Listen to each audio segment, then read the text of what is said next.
Welcome to our welcome to our general membership meeting. We do this every month, 1 o'clock on the fourth Saturday. If you watch your emails, the emails come out on Sunday, or updates come out every Sunday. So please join us anytime you want on the fourth Saturday at 1 o'clock for our general membership meeting. And this meeting is open to anyone, regardless of whether their membership is current or not. We just reach out to the community to let them know what we're doing and how we can move the community forward.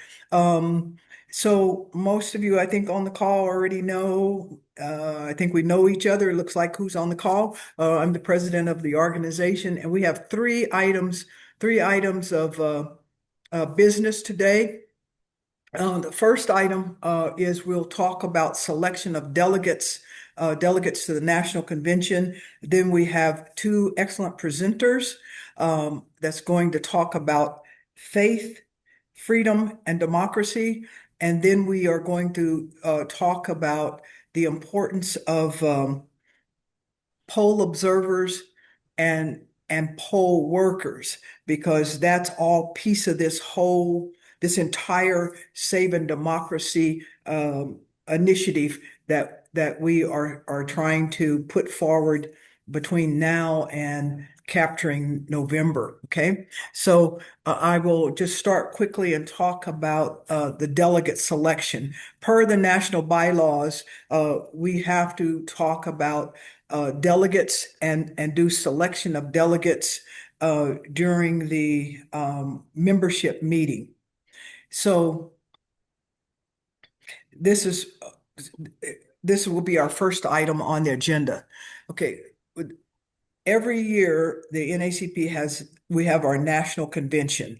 The national convention this year is being held in Chicago, Illinois. And anyone who has a paid membership is eligible to represent our local branch at the national convention. Okay. The dates of the convention would be July 19, 20, and 21. Those are the days that our adult branch, if you're a delegate, those are the dates that you would need to be in attendance. July 19, 20, 21. And more details about it can be found at www.naacp.org if anybody wants to do a deep dive. Okay.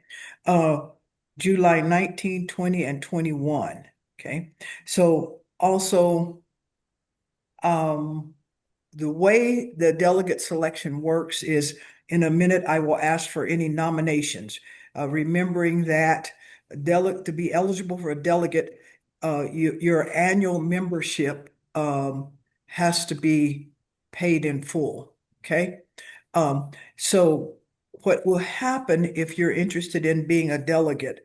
The NAACP, our branch, would sponsor a maximum of $465, which is half of your hotel accommodations for the event. And the branch would pay for your registration fee. The registration fee is $300, but there are also other events that take place throughout the year, the week that they're there. And those ticket items you can purchase on your own. So if you'd like to go as a delegate, you would be voting on whatever the business that is taken care of at the National Convention. You would be voting as a delegate for our branch. And so let me repeat that. If you'd like to go as a delegate, the convention will be in Chicago, Illinois, July 19th through the 21st. The branch would pay for half of your hotel stay at a maximum of 400 But you're not in, huh? $465. And the branch would pay for your registration fee. Okay. So um, let me ask quickly, are there any questions before we call for nominations? Any questions? And then we'll call for nominations for anybody who wants to be a delegate.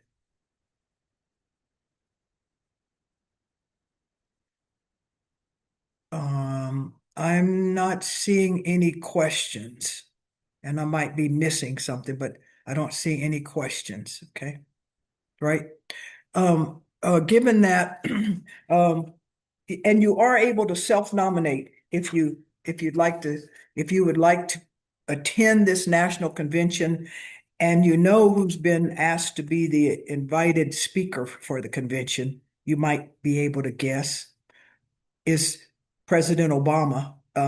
The latest update that I received is that he has been invited to be one of the main speakers at the event. So it's usually very powerful.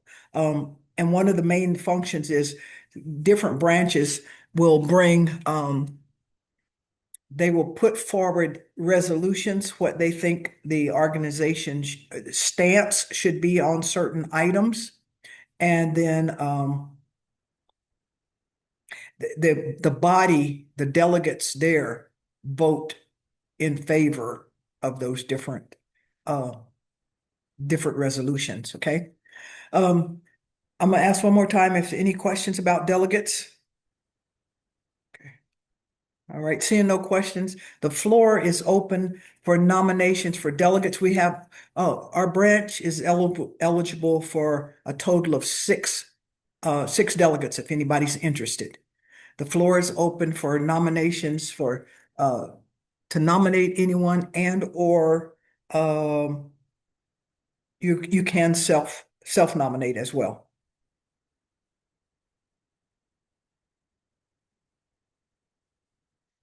Are there any nominations?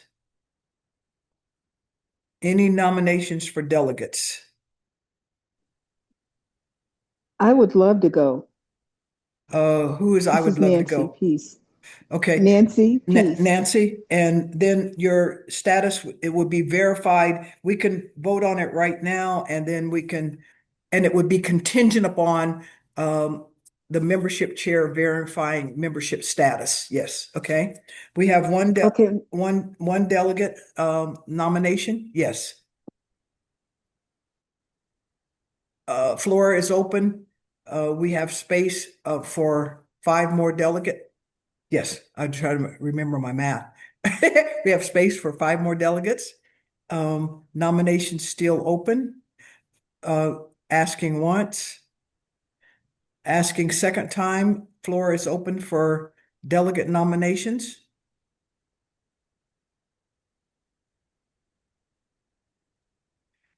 Dr. And yes, question. Um, Somebody.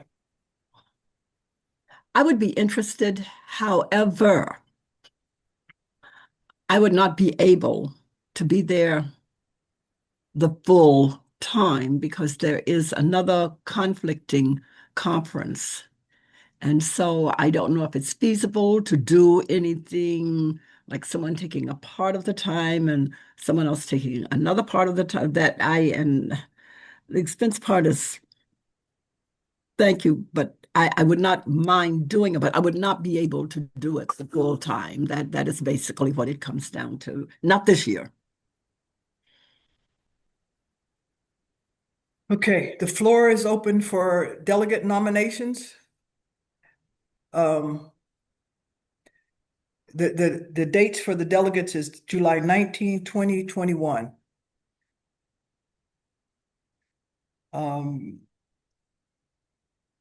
One more time calling for nominations for delegates. Okay. And Nominate. I'm just throwing my name in there too. I would be interested. I just wouldn't be able to be there on the last day. Thank you.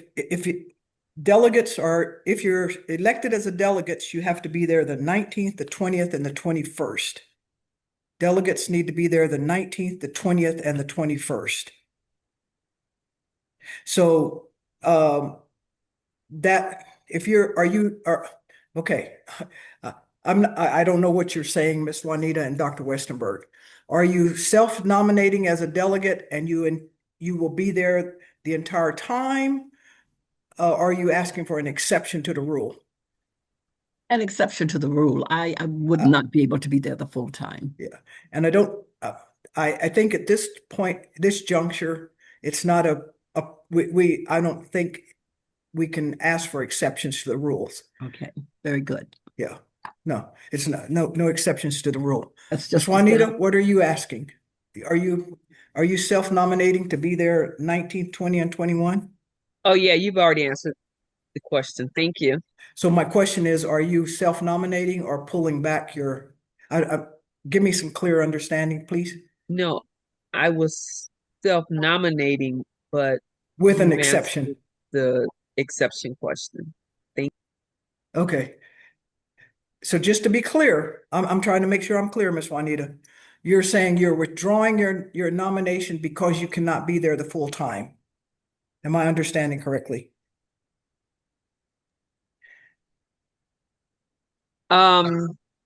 Yeah, I guess so. You cannot be there the full time, therefore you're withdrawing your nomination? Yeah. Okay, all right, great. Okay, thank you, Miss Nancy. Oh, self-nominated, as there are no other folks on the slate, we will get with you after this meeting and go over all the details. And it's contingent upon our membership chair checking membership status. Okay. Thank you for your interest. Um, I don't, yes, their nominations are closed.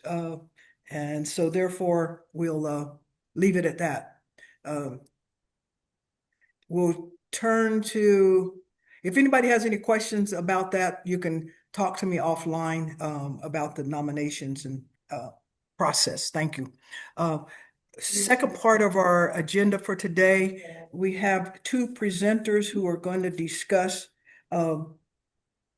faith, freedom, and democracy. Um, the That's our discussion, and it falls in our um, area of voter engagement, voter education, voter mobilization, and registration as well. So our two presenters, our first Vice President, Ms. Pamela Cowan, who also is a lifelong educator, a former counseling department chair in California. Our second presenter, Ms. Sheila Mann, Afnan-Manns, who is a bona fide member of our organization and is the chair of the library department at Mesa College. And so at this point, I will turn the program over to the two of them. And then after that, we will leave at least about 10 minutes for us to talk about the talk about voter poll workers and observers, and Mr. Patrick Brown will talk to us about that, who is also serves as our parliamentarian. So at this point, I will turn it over to Ms. Cowan and Ms. Sheila. And remembering that, please, everybody, please remember the NAACP is a nonpartisan organization. NAACP is a nonpartisan organization. The organization focuses on policies, okay? Policies and not candidates. We do not endorse candidates.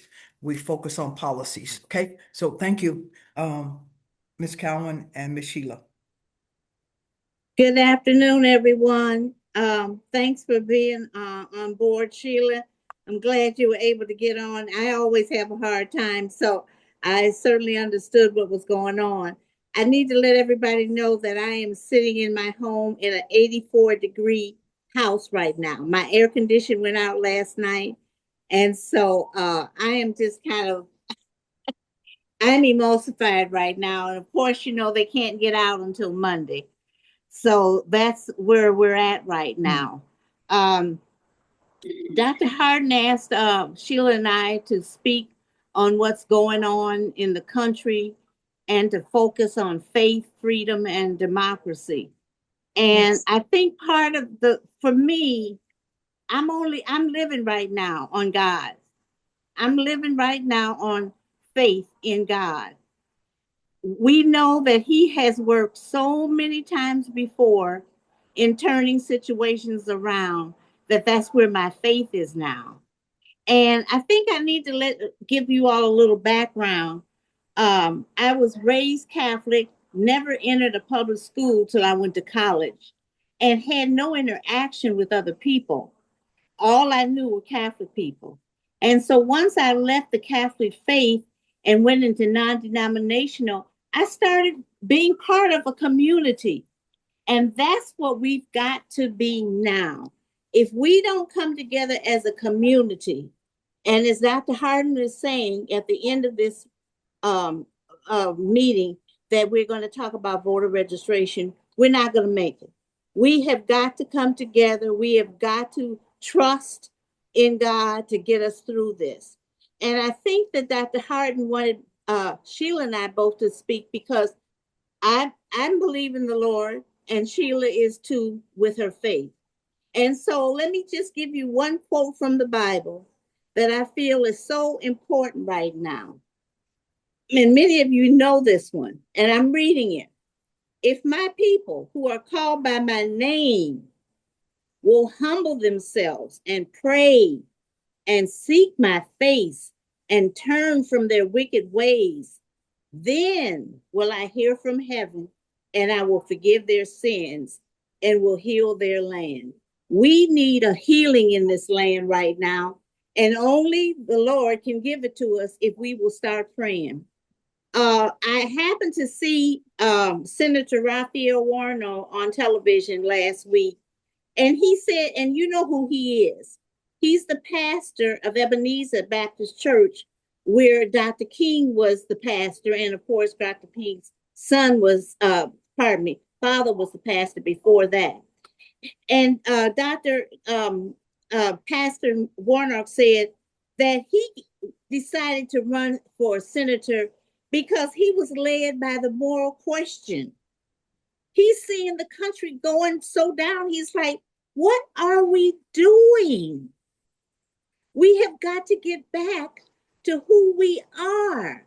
We claim to be a Christian country, but we know that that's another whole story there. But he said in first chapter Isaiah, my faith led me to the moral question. He asked the moral question, and he says in first Isaiah, first chapter Isaiah, you princes, you think you're princesses, you're rebels, you're thieves. You do not defend the widows, the children. You have lost all moral respect. Does that sound familiar? I think it does. And so that's where we are right now. And so I'm going to let Sheila share her part. Oh, and this is what I wanted to tell you guys.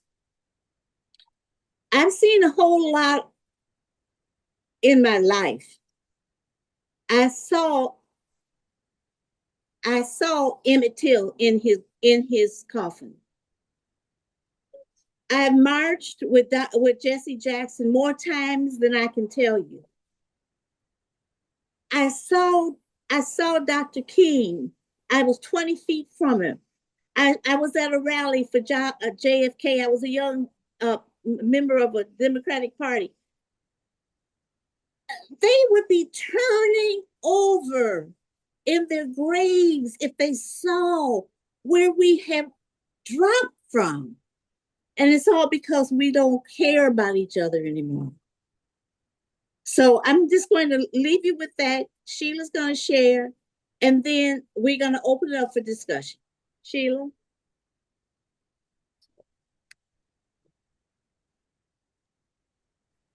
Okay, thank you. I was hoping, I have just a short Google slide I was hoping to put up. Oh, yeah. Oh, yeah, here we go. Here we go. Let's see if this will work. As everyone saw, I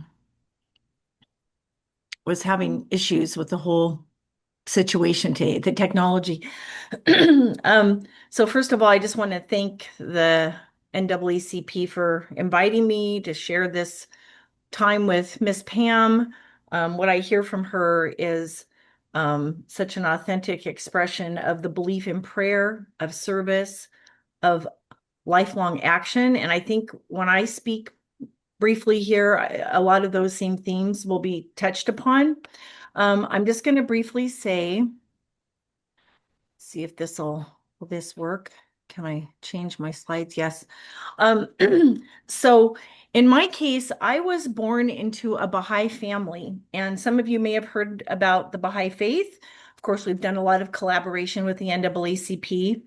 My father immigrated from Iran, and his family have been members of this faith since its inception, which was in Iran or then Persia in the early and mid 1800s. Now, more remarkably, in my opinion, my mother, who is currently 91 years old, and I was sharing with Pam, is really like the prayer machine of our family right now, which we really need for so many reasons. She became a Baha'i when she was only 25 years old, a young school teacher in Idaho. And she was drawn to the teaching of this concept of progressive revelation. That is a belief that throughout history, God has guided humanity through a succession of divine messengers that reveal spiritual truths according to the needs of the time. And we believe that Baha'u'llah, the founder of the Baha'i faith, is the most recent of these messengers, but we fully accept Muhammad and Jesus and Abraham and Moses and Buddha. And that might sound like a very odd way to approach it, but we could talk about that some other time. Central teachings include the oneness of God, the unity of religion, elimination of all forms of prejudice, equality of men and women, harmony of science and religion, and on and on. So I wanted to just say I grew up deeply embedded. I attended Sunday school classes. I attended youth programs and camps.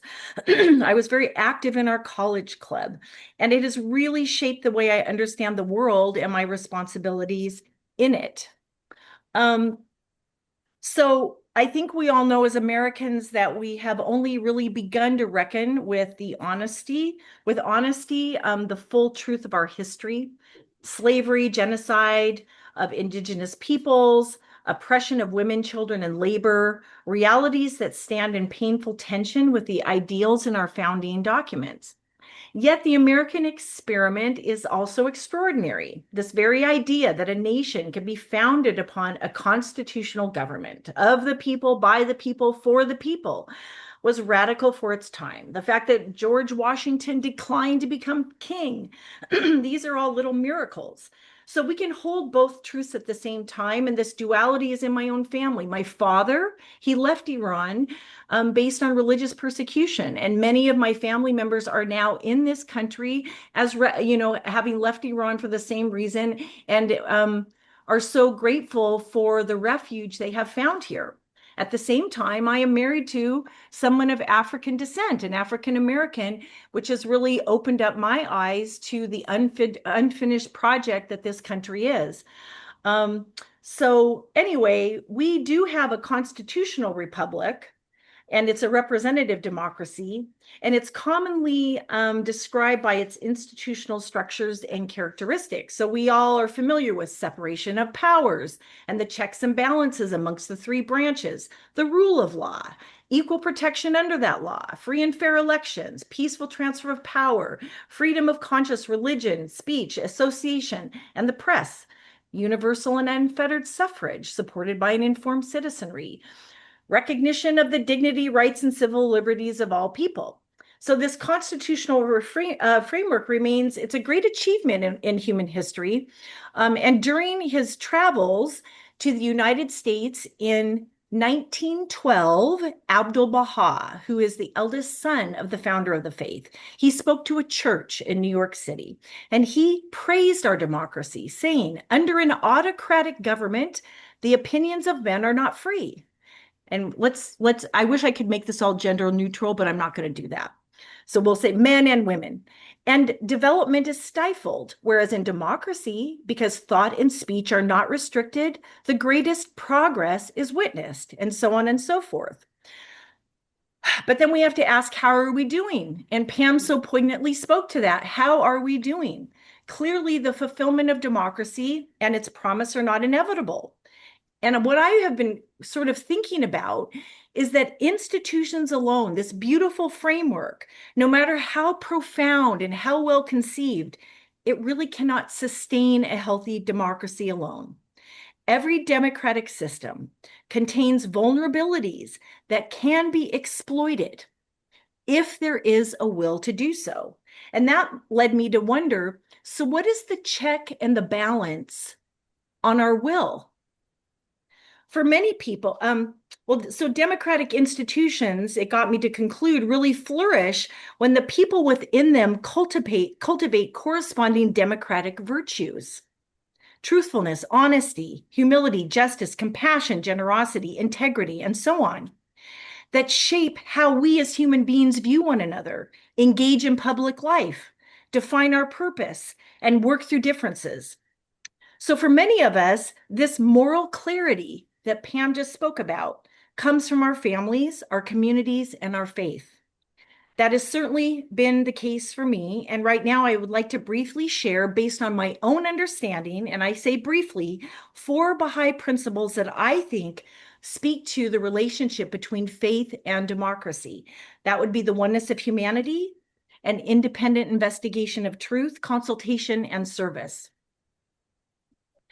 So the central teaching of the Baha'i faith is the oneness of humanity. We are all members of one human family, created by one God and endowed with inherent spiritual dignity and purpose. This principle begins with a simple but profound truth that every person possesses an eternal soul. That soul has no race, ethnicity, gender, nationality, or social class. Because of this shared spiritual reality, the divisions that separate us are not really reflections of God's creation or God's intent, but of human history and invention.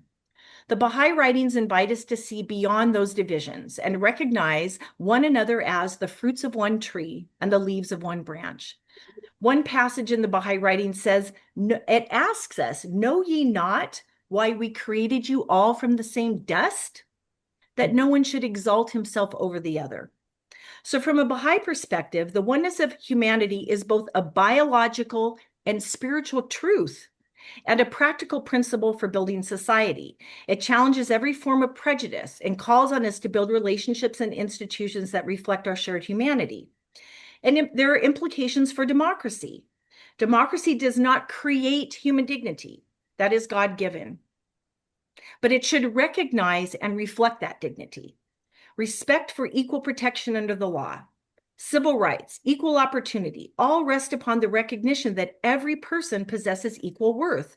Democracy is strengthened when we not only protect one another's rights, but genuinely come to see one another as members of one human family.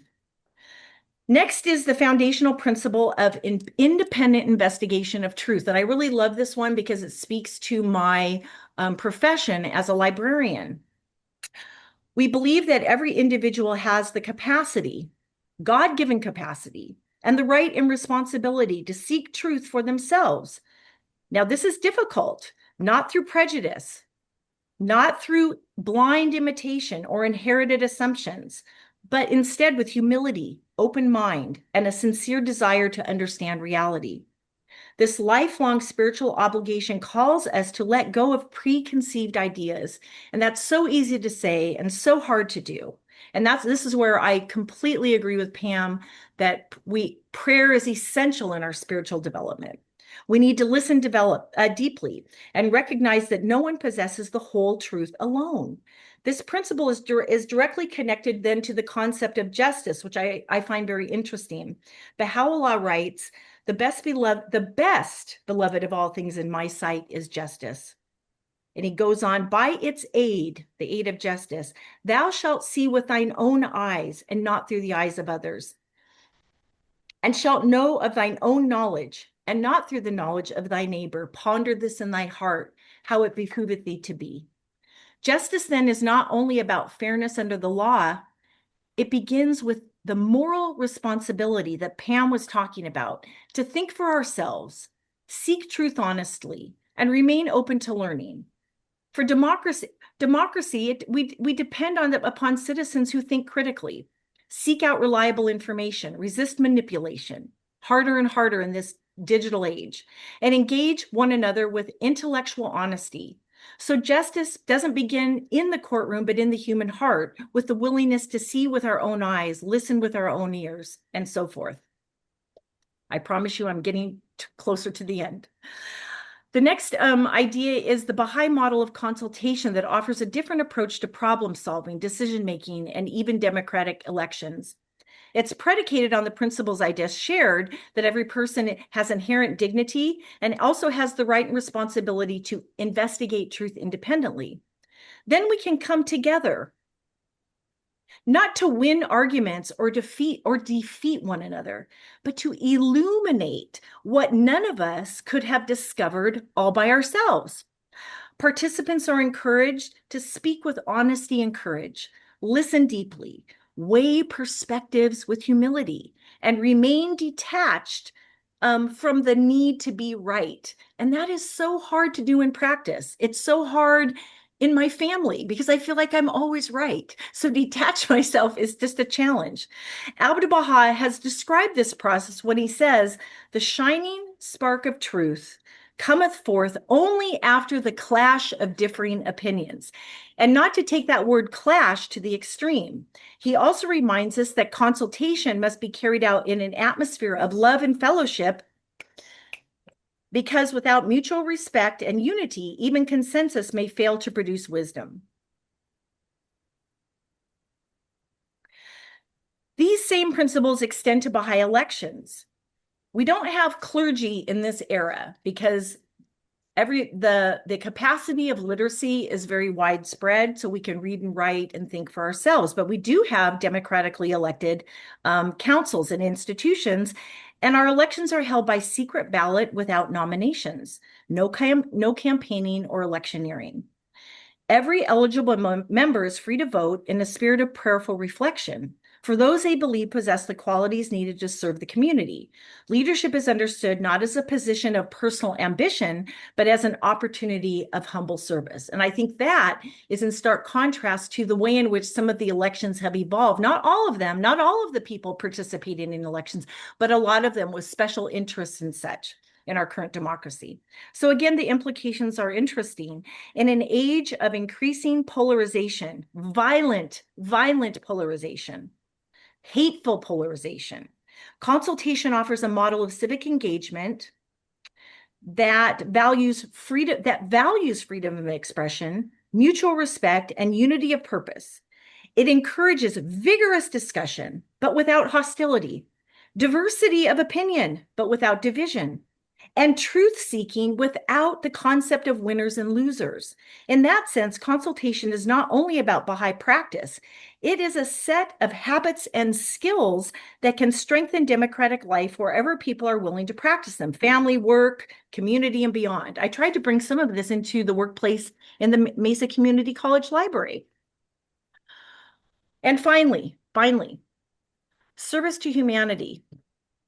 The Baha'i faith, like I think all faith traditions, hold service to humanity as the highest form of worship. Faith is not simply something we believe, it's something we live.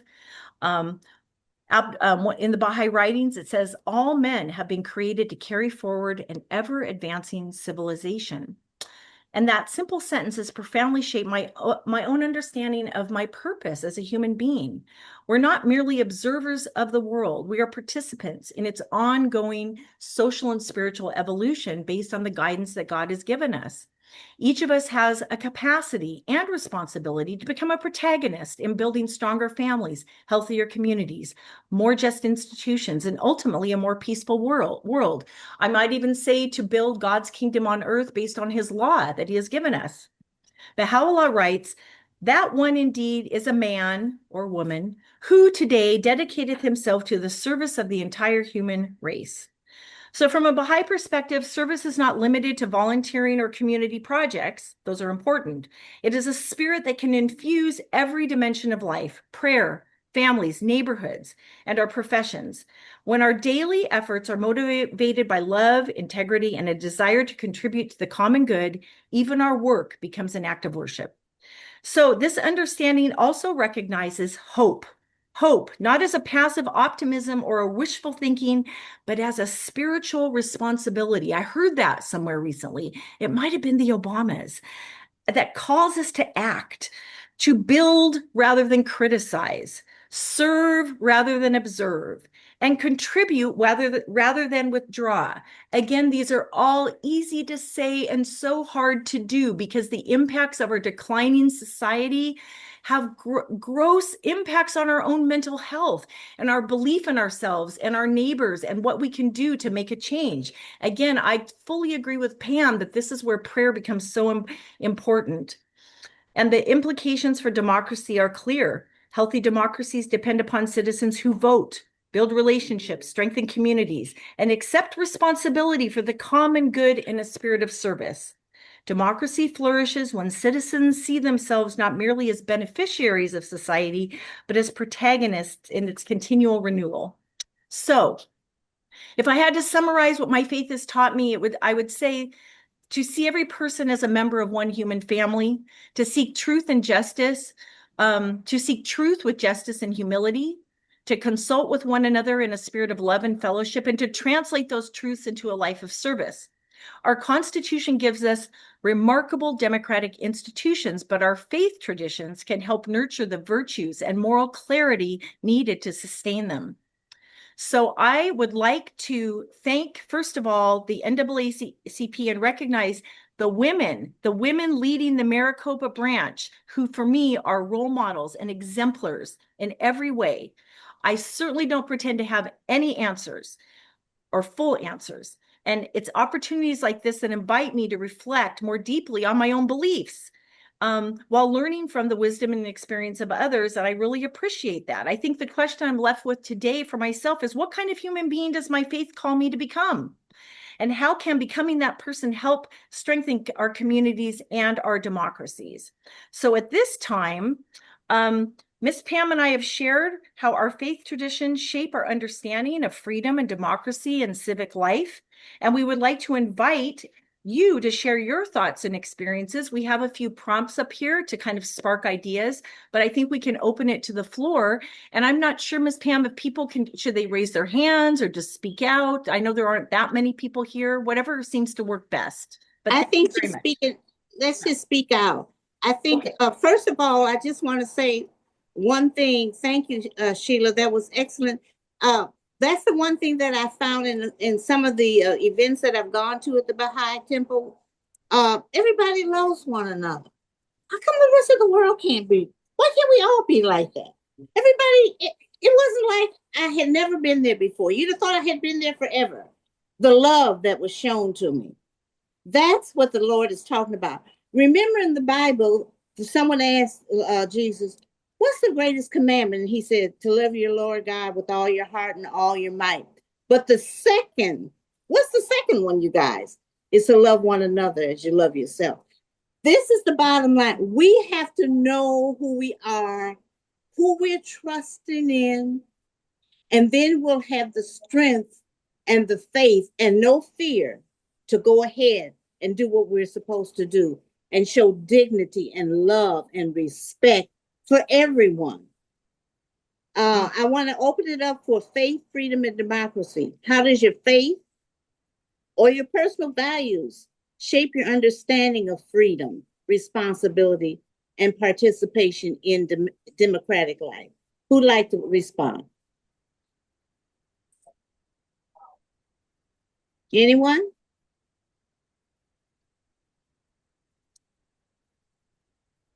I can go. My name is Sanita Harris. Hi, Sanita. I just wanted to come on and just say thank you so much for this powerful presentation.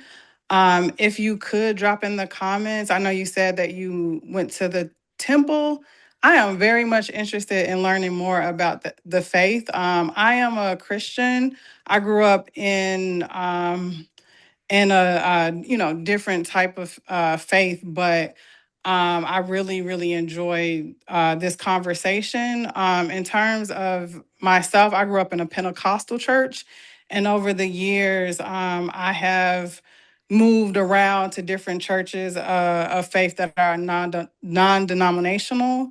And I have been leaning heavily on my faith. In this day and age, uh, I'm coming from a younger generation, so I'm a millennial, and we have seen so much throughout the last 20 years. And quite frankly, when I hear the elders talk about how this time is just so much different, it sometimes can scare me, but I choose to lean upon my faith and stay in my word on a daily basis, a weekly basis. And one thing that you said that stood out was just finding more community. And that was one reason why I wanted to get more involved in the NAACP, so that I can learn more about community and get more involved, because I just didn't want to sit on the sidelines anymore. And I wanted to definitely, find an organization that is very historic, and always bring those values into my life. So I just want to say thank you for sharing. This was very helpful for me. Oh, So- I'm so glad. I'm so glad. And see, that's the part. See, in numbers, we have a lot more strength than by ourselves. You understand that? When I used to march with Jesse Jackson, we marched in numbers. It wasn't one or two of us. It was hundreds of us marching. You understand? This is the strength that comes. When Esther needed to go before the king because her whole Jewish community was going to be wiped out. I don't know if everybody's familiar with the story in the Bible. She said, I need you to pray. I need everybody to come together. Come together. And what happened? The man who had prepared the gallows for Mordecai ended up on the gallows himself. God can turn things around. Late in the midnight hour, God will turn it around. But we've got to have faith and believe, and we've got to work and show that we are the community and that we respect one another and that we're here for one another. I can go on and on.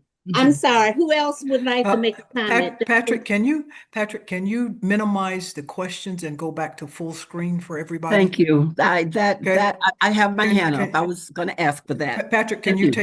yeah, there we Thank go. you. Okay. And then we have about 5 more minutes, and then we're going to segue to the other. Yeah. Thank you so much. Okay. Hi, this is Phyllis Grimes. I'll be happy to jump on. And I see something. Can you hear me? This is Phyllis. We can hear you. Yes. Okay, I'll go ahead and talk because something else jumped up on my screen. First of all, I'd like to thank Sheila Mann for inviting me. This was a very, very great session. And I really enjoyed both of you. I enjoyed both presenters. And Ms. Burke, I enjoyed yours also. And it's just a wonderful session. And I'd like to just quickly say, my faith, I came out of a Christian church. So my faith started when I was young. My mother sat on the same pew, second row for 50 years. So in other words, that helped me. And we went to church 3 times on a Sunday, or we didn't get to go to the movies. So with that being said, I grew up in the church. So now when I became an older adult, I was more about community. How can I help? And how is my faith?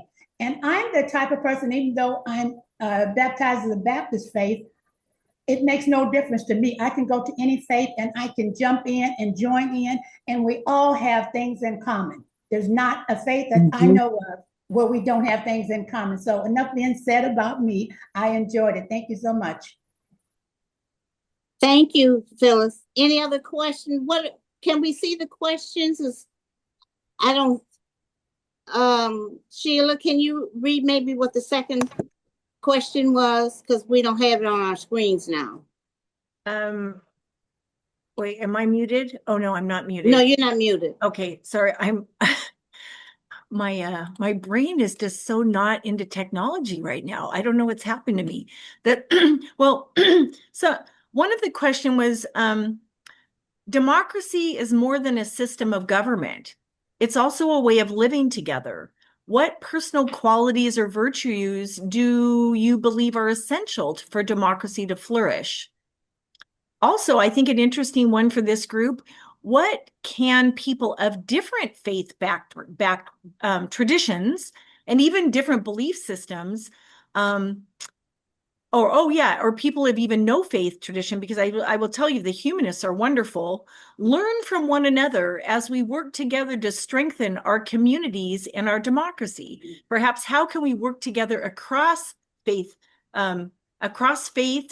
and across different belief systems when we all are holding the same goal of strengthening our democracy and our communities as we see the world around us crumble in so many ways. So those were a couple of the prompts.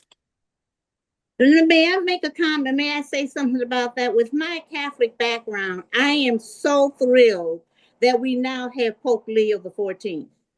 He has, and I don't know if everyone knows the background of Catholics. Catholics always kind of have a structured, background. But he has opened, the world is paying attention to what he's saying because he's talking about unity and truth. And I know exactly where he grew up because I'm from Chicago. So I know exactly where he grew up. And well done, faithful servant. They've got the right man up there to represent the Catholics now because we are a different trend of Catholics. I just want to say that part of the democracy. Yes. Good. Great. So can I suggest that if anyone has any comments, or if you would like to comment on how you individually feel like your faith, how can your faith, whatever that belief is, whatever the faith is, this is not about Christianity or traditional religion. It's a nonpartisan discussion. If you would like to put in the chat, what can we do collectively to uphold this ideal of democracy? And I think we'll take one last comment, and let me say thank you to Ms. Cowan and Ms. Sheila, and then we'll segue over to Patrick after this one comment from Dr. Westenberg, so we can talk about, this is an action item. The purpose of this discussion is how can your faith motivate you to take action to make sure democracy survives? And so Dr. Westenberg, and then we'll have Patrick talk to us about a possible action item for those who may so choose. Yeah. Okay. Faith, Dr. Westenberg, you're on mute. Faith sustains hope. Yeah. Yeah. I The like that. dialogue has been very invigorating. And I would like to address it as to how it has challenged me, but it has challenged me in the context of my life and where I see it now based on what I have heard from both of you. So I'm looking at contextualizing it and where it can go for us to sustain a democracy. Ever so briefly, I was brought up African Methodist Episcopal all my life, AME. But once I left my home and began to branch out on my own, when I went to California, the Baha'i faith was one that intrigued me. And I stepped into that door and attended some sessions because I liked what I saw and what it stood for. But then as I began to move further, and I think in terms of faith, because I think faith is in the context of religion and outside of the context of religion too, because as you said, Pam, you have some atheists as well.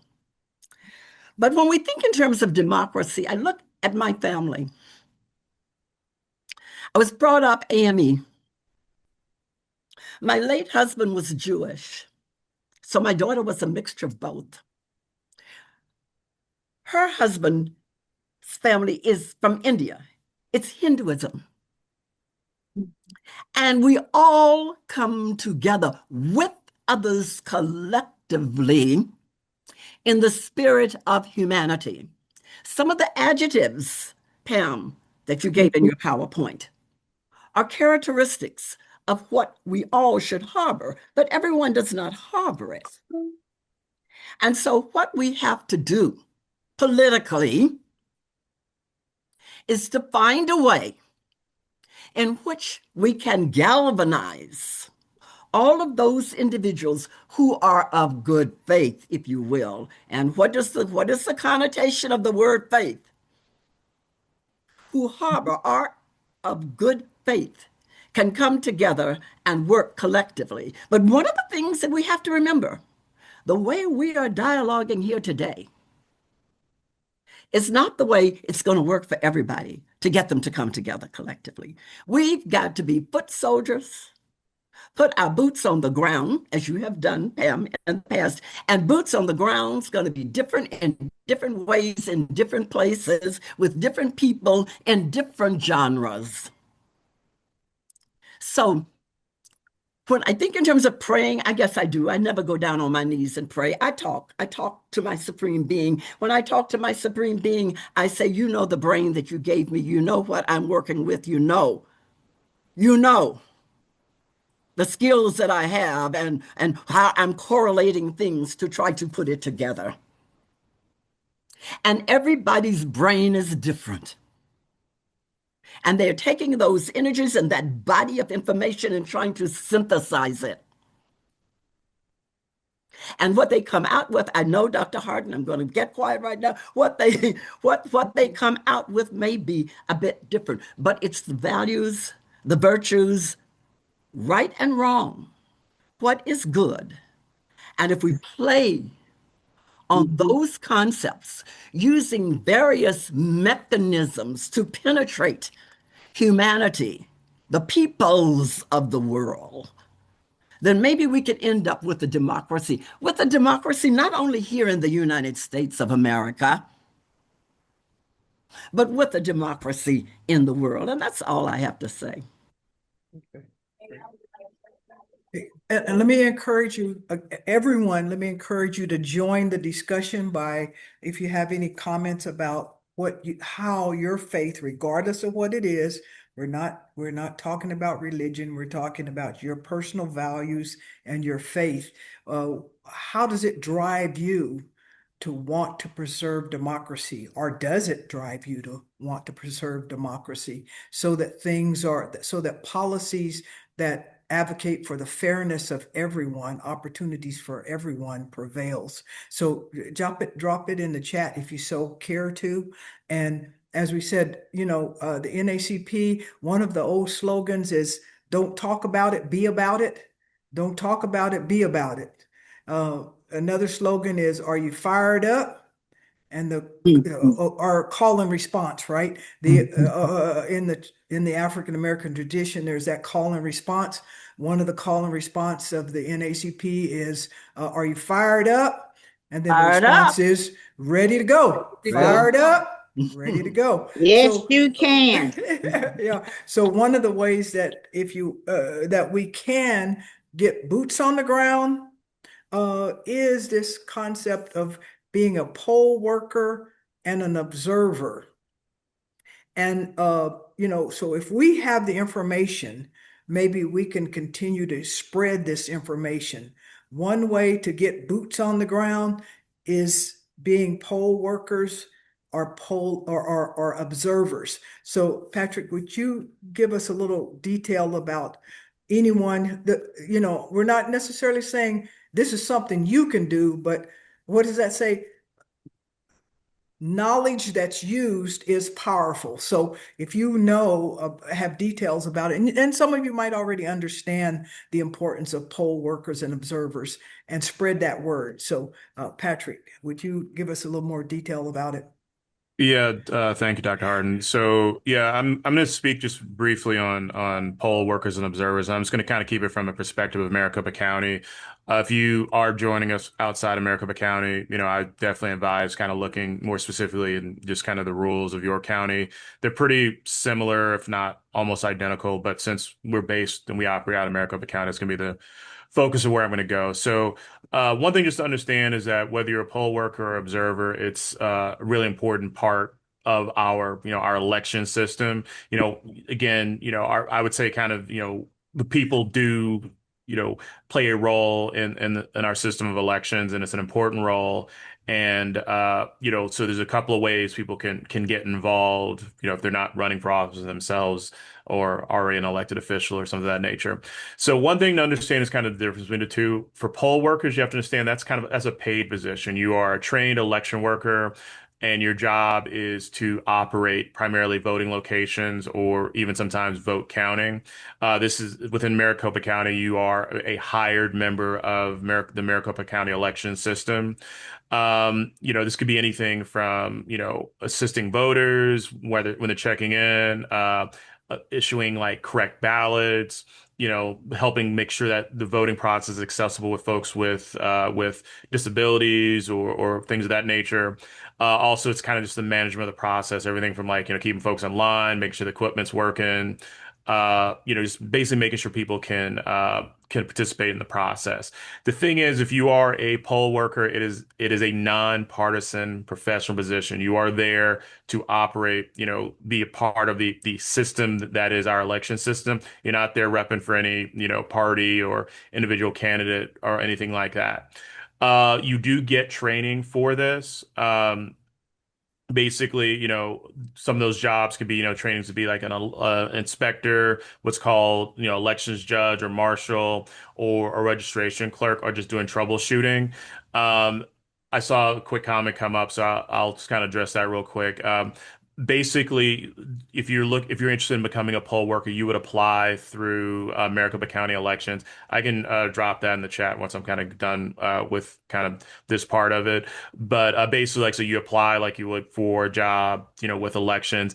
It's kind of considered like temporary employer because typically folks, just work for that election cycle and then they have to reapply. But, if you've done it before, it does pay. There are, hours, whatnot that you would be expected to work. And again, training that goes along with that. Now, poll observers are a bit different. Poll observers are not election workers. Their whole job of being a credential, this is very, very important, a credential poll observer, because you may see people saying, I'm a poll observer. You get a credential to actually do that work. If you don't have the credential, you're just somebody that's probably going to be asked to leave or going to find yourself in trouble if you are not credentialed. But they are not election workers. Their job is to observe the process and not interfere with it. For Arizona, and we have what's called a rule where observers can be inside the 75-foot voting location. However, again, like I said, they got to be credentialed, and how they're credentialed by the political party in which they are a member. So if you are a Democrat, you have to be officially credentialed by the Democratic Party, Republican, Green, whatever, type of thing. You have to be credentialed. If you're not, and you just say, "Hey, I'm a Democrat poll observer, Republican poll observer," and you don't have credentials, you got to go. Um, a poll observer is only allowed to watch the process. They may not talk to voters. They can't disrupt poll workers. They can't take videos or pictures or any that kind of stuff inside a location. Definitely can't intimidate voters or really interfere with the process. Again, if a poll observer, if you violate any of those rules, you will be asked to leave. The only thing really a poll observer can do is like you can like alert like whoever's in charge, like the poll judge or inspector, whoever's on site who's like in charge. You can alert them to maybe issues or concerns, but as a poll observer, you cannot directly interfere or take it upon yourself to get involved. This is like a volunteer position. There's no pay. There's nothing like that. It's incumbent on the parties that are credentialing folks to make sure that people are trained, understand the rules, things of that nature. So just kind of sum this up, to understand the difference. If you're a poll worker, you're running the election. You're an employee of county elections, part of the system. If you're a poll observer, you're just there to watch. again, whichever route you decide to take, it is important. We honestly don't have enough people who are doing any of these roles. Unfortunately, for some reason, because of just the kind of the rhetoric and this general foolishness that's been happening with elections in the last couple of years, you have people just saying it ain't worth the money, it ain't worth potential, harm or safety or whatnot. I know people who still do the work. They've expressed that they've never felt unsafe or anything like that. But people hear what's on the news and whatnot. Same thing with poll observers. Again, they're all the parties that are our official parties in Arizona are looking for poll observers. Again, that one's a little more challenging because again, it's not a paid position, and if people have to work or have jobs or obligations or whatnot, sometimes they can't volunteer the time. But if you are interested, if you are wanting to know more, like I said, I'll drop some information in the chat here. I'll really just drop the information for the poll workers for Maricopa County, so you can look more into that. If you are interested in being a poll observer, if you are a member of a political party, then you would need to contact your county party organization, and they can walk you through the rest of that. So, if we got time, I'll take some questions.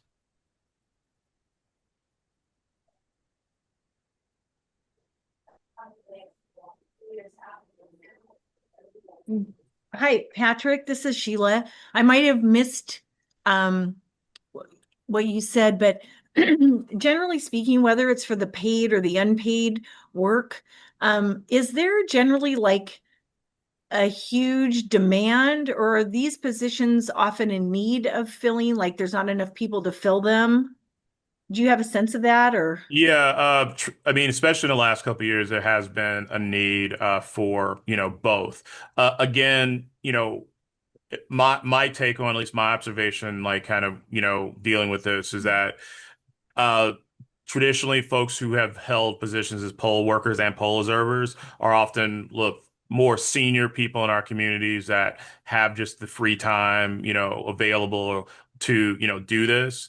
Because of COVID, after COVID, we saw a huge decline in folks who were signing up to do either job. Obviously, because a lot of those folks were a little bit more at risk for COVID, and things of that nature. Typically, people who are younger, middle age, what have you. If you're working a 9 to 5 or whatnot, you can't take off to be a poll worker or observer type of thing. But it is a need on both sides of it, whether you're being a paid poll worker for county elections or if you're being a poll observer. It's definitely a need, and there's often not enough folks than kind of than they need. So Patrick, do you know in the past for national elections, I know the NAACP and I guess beyond that has had a hotline that you could call in if you think that something unscrupulous is taking place. Do you know if that exists for the upcoming election? yeah, that still exists. The NAACP, along with several, I mean, it's a lot of organizations. I know ACLU, League of Women Voters.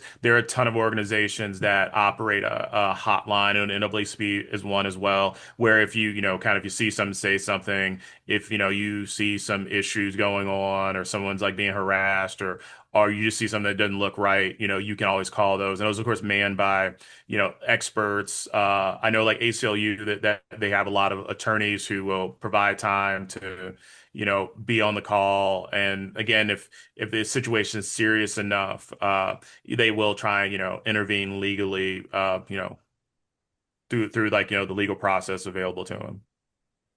And I think one of the reasons that we're highlighting in this and asking you to each person in the meeting to kind of share the information is because number one, most people are not aware that you can be paid to be a poll worker.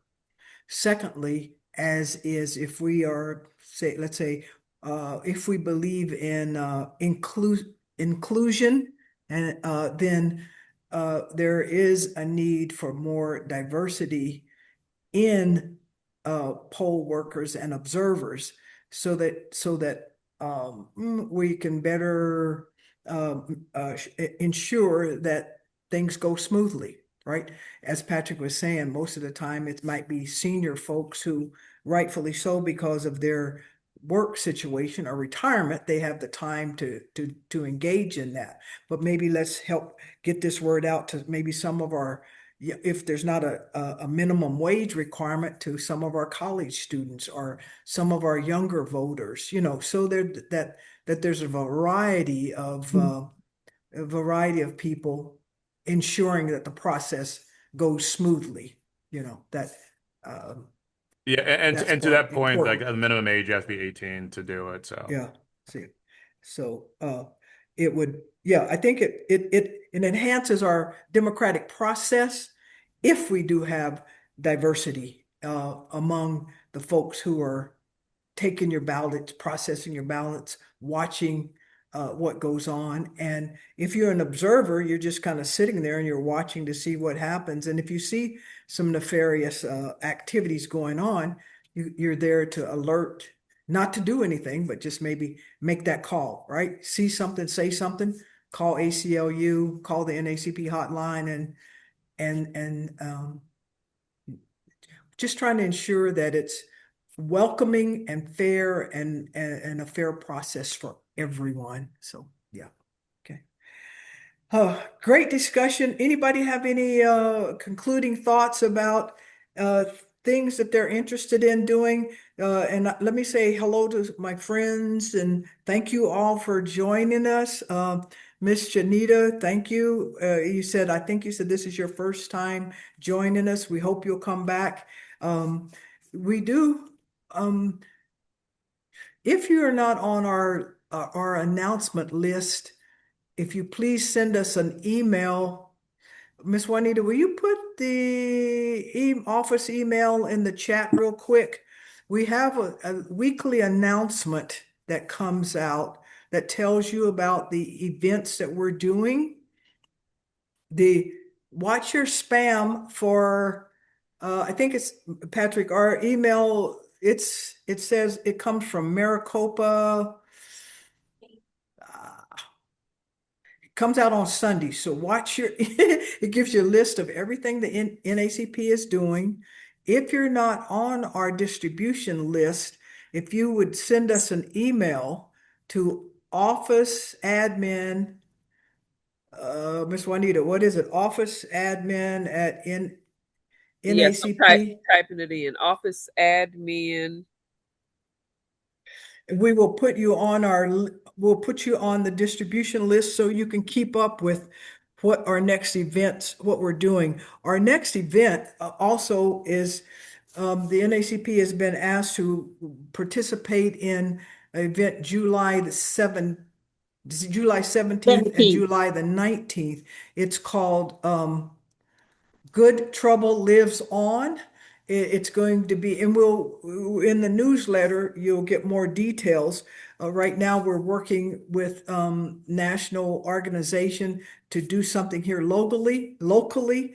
Good Trouble Lives On. It's going to focus on reach, teach, and preach, talking about, continuing this same conversation, our same conversation here about what can we do individually? What's your individual sensibility to make this fragile concept of democracy, make it come back alive and help the country live up to the words of the founding documents that said, life, liberty, and the pursuit of happiness for everyone. And to your own level of evaluation, you can determine, do you think that's happening? Is the country right now living up to those words in our founding documents? And if not, what can we do to better ensure that the words in those founding documents ring true for everyone? So with that, I would say please take note of our email. If you're not on our distribution list, just send us an email. We'll make sure you get on that list and you can, keep up with the things that we're doing as well as other activities around the valley. So, any closing remarks, presenters? Ms. Cowan, Well, Ms. Sheila. the Lord bless you. The Lord keep you. Make his face shine upon you and give you peace. Until we meet Amen. again. Thank you so much. Thank All you. hearts and minds are clear, and we'll say good afternoon to each one. Okay? Good night. Have a great day, everyone. Thank you.